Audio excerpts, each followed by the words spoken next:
Welcome back to Trail Talk, guys, and today I wanted to talk to you guys a little bit about winching.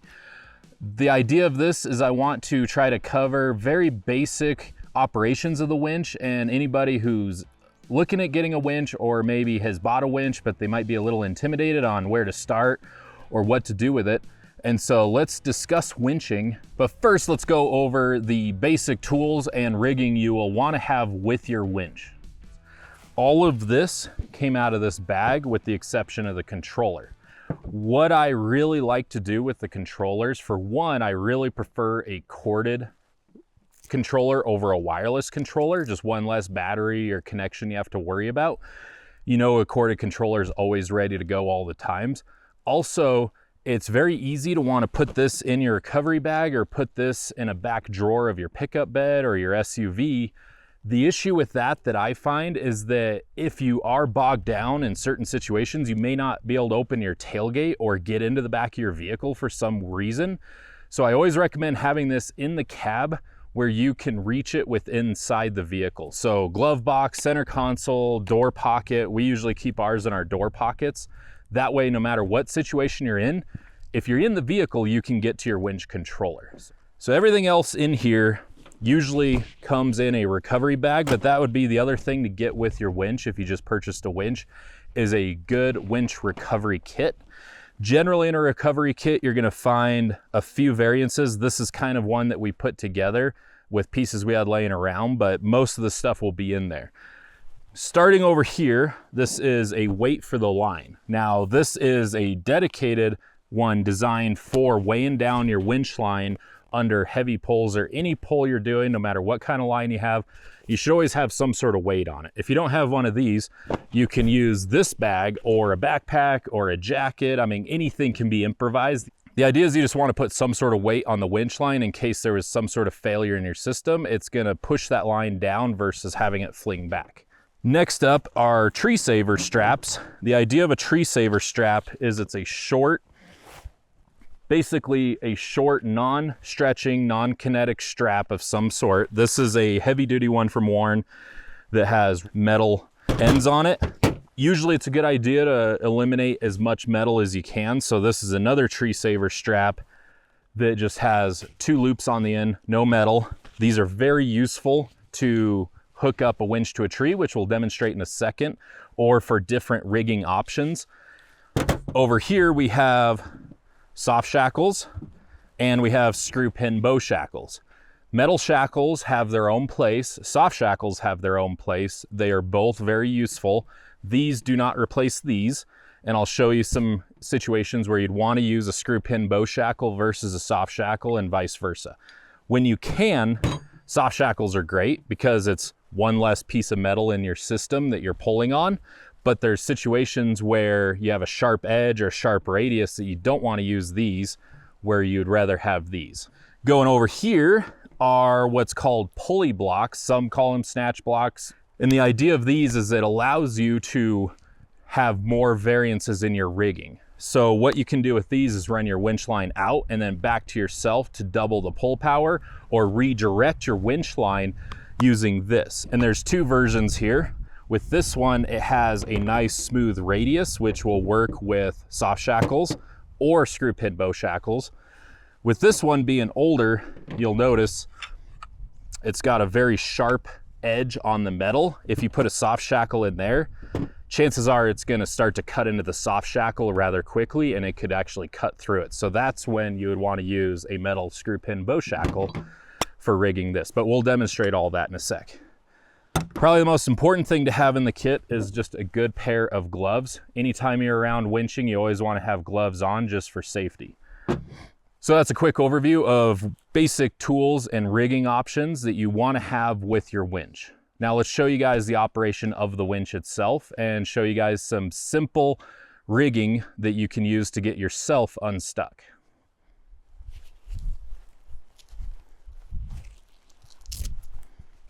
So the winch we have here that we'll be using today is a Warren Xeon 12S. The 12 means it's a 12,000 pound rated winch.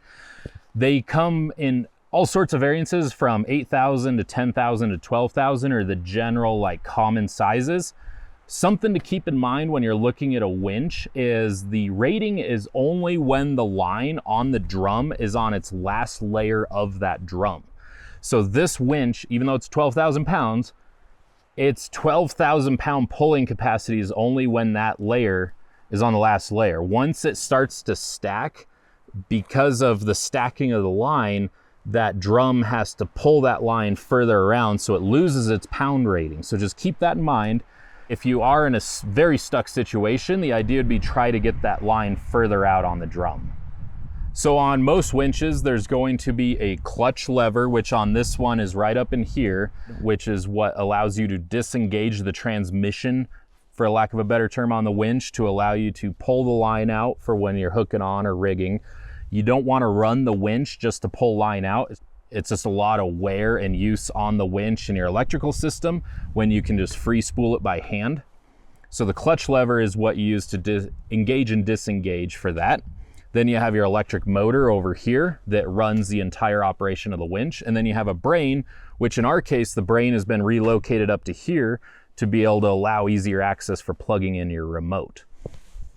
So now what we are going to do is demonstrate a very basic straight line pull to a tree. We're not stuck. This is just all for demonstration purposes, but this will be the most basic use of your winch that you could achieve.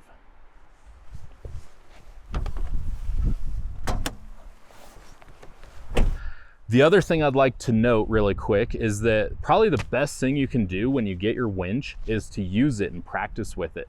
Don't put it in your vehicle, install it, and then wait until you are in the backcountry stuck to figure out how to use it. Use your driveway, go to a parking lot, grab a buddy's vehicle, or even just find an anchor like a post in your front yard to then allow yourself to run the free spool out, hook it on, engage it. The idea is to just get that kind of basic motor memory down so then when you are out in the boondocks and you need to run it for real, you already have an idea of how to run the clutch lever, you know where to plug in your remote. Just get out and practice with it. That's the whole idea. I'm gonna turn on the engine of the vehicle and I'm gonna free spool my line out to my anchor point, which happens to be a tree.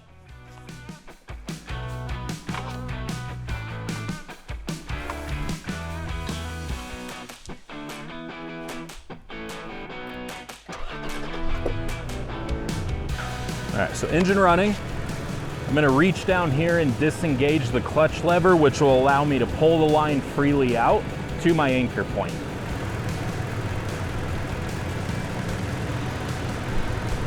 There you are.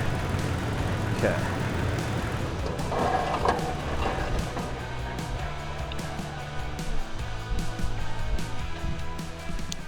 Also, another tip is generally when looking for a tree, especially in our situation, trees are anchor, look for a pretty good size one. Make sure it's alive, not dead, for one. And I usually I'd prefer at least a 12-inch diameter at the base or larger. The larger you can go, the better. But just make sure it's a good, healthy, alive tree and it's at least 12 inches in diameter. So for this demonstration, I'm going to do a basic straight line pull and I just need my tree saver and a single soft shackle. Before I hook up our winch and do a straight line pull, I just wanted to demonstrate really quick why you use a tree saver. Now, a lot of times it's very tempting just to take your winch line, wrap it around your anchor, and then you just hook it back to itself like that. Now, if Dante's Peak was happening and there was a volcano erupting and it was Hollywood, yeah, this would work fine. But the reason you don't want to do that is because of the way it'll cinch down on itself. It's a very small diameter line pushing into the bark, and it can cause the line to move, causing damage to the line and to the tree. If you cut into the bark too far, it'll kill the tree. So we don't want to do that. We want to preserve nature. So what we do is we unhook it and we use our tree saver strap, which any flat strap will work as long as it's not a kinetic. You want to make sure you eliminate any kind of stretchiness or kinetic dynamic straps to your system. So with the tree saver strap, I like to bring it together with a soft shackle. You might be able to use the hook depending on what kind of hooks. Hook directly to that, that's fine too. But in this case, I'm just gonna show you guys, this is a great opportunity to use a soft shackle because it's eliminating metal wherever we can. We can take our winch line, connect it to there. I like to make sure it's all nice and flat on the bark. Now I just need to get my weight for the line and I'm ready to make my pull.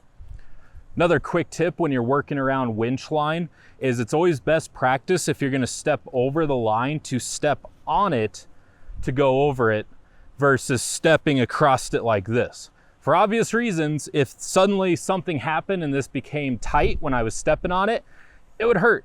If you step on it and it became tight, it'll push you away versus cut into you. So best practice, step on the line when crossing a winch line. In this case, we're gonna pretend like this truck is stuck. What I can do is allow, depending on how stuck it is in the situation, you can allow the winch to do all the work, or you can get in there and feather the throttle and assist it depending on how bad it is. It's all situation based, so you just have to kind of analyze your own situation. In this case, I'm just gonna winch it a few feet and then we'll reset for the next demonstration. If you were a winching vehicle and you were covering somebody else, the biggest thing you wanna have before you start pulling on that person is you wanna make sure your transmission is in neutral, not park, not drive or reverse, neutral. And you wanna have either your parking brake on or have your foot on the brake, ideally both. The idea of that is you don't wanna put any strain on your transmission. So if you're pulling your buddy out of the ditch, make sure you're in neutral and foot on the brake before you start your pull. In this case, I am recovering myself. So what I'm gonna do is put it into drive and take up slack, which now I am doing right here. I'm gonna let my foot off the brake and I'm gonna start pulling with the winch and I'm gonna assess it as I go. So if I was really stuck, I would assist the winch with the throttle. In this case, I'm not stuck, so we're just gonna pull ourselves in for this demonstration.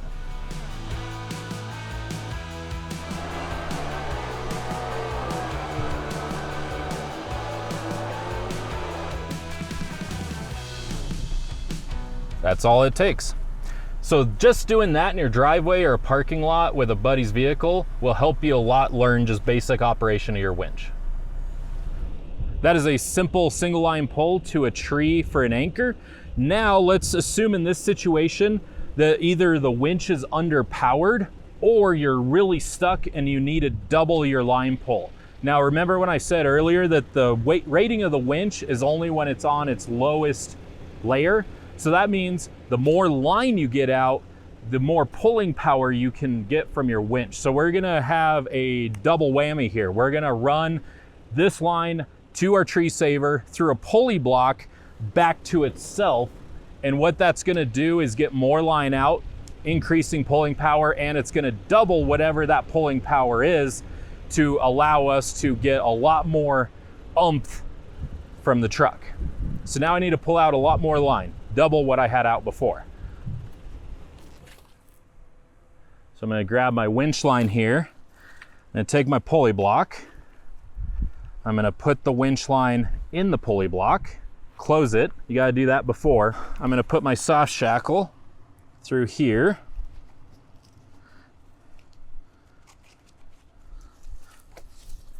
And now my hook is gonna go back to the truck.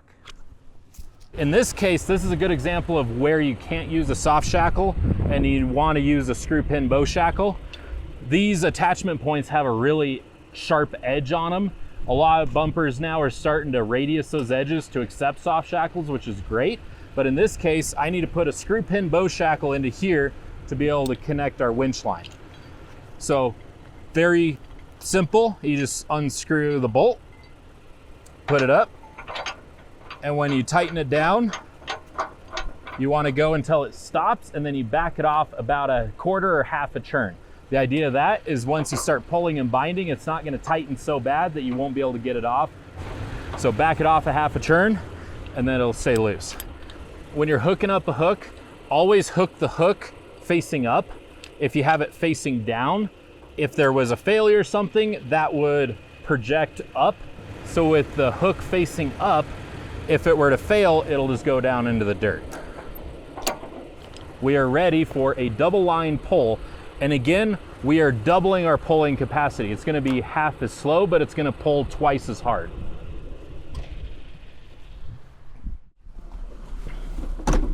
So I'm in drive. I'm gonna start taking up my slack. Watching my rigging to make sure nothing looks bad. Okay, so now I'm gonna start my pull. As you can see, a lot slower because of the pulley effect. This is also a very good technique to be able to get more if your winch is a little bit more underrated for the situation at hand, or if you have a lot of suction in the mud, what have you. This is just a good way to get more line out, to get more pulling power.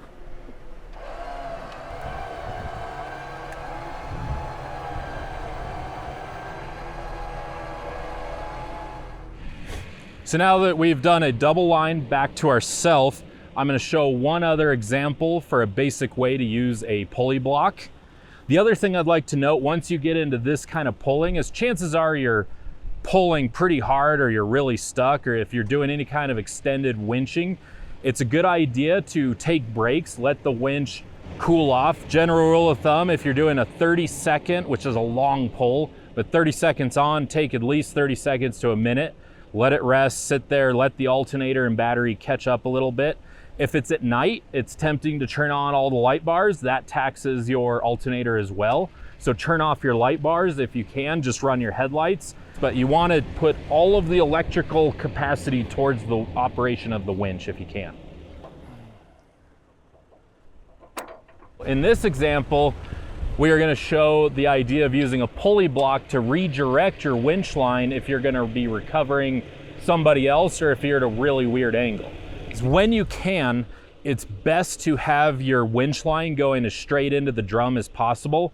If I were pulling, now I know there's gonna be situations where you can't help it, but if you're pulling like this, it's gonna be spooling up on the far side of the drum, and that's gonna start to bind and cause issues. That's not ideal. So when you can, you wanna have your winch line going as straight into the drum as possible.